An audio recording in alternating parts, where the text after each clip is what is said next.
लोकशाहीर विठ्ठल उमप, लोकसंगीताला जनमानसात स्थान प्राप्त करून देणारं एक व्यक्तिमत्व.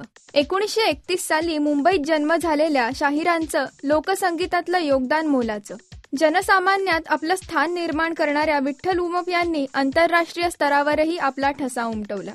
मालिका, नाटक आणि चित्रपटातून त्यांनी अभिनय केला आणि टिंग्याकरता त्यांना बेस्ट ऍक्टर म्हणून नॉमिनेटही करण्यात आलं होतं.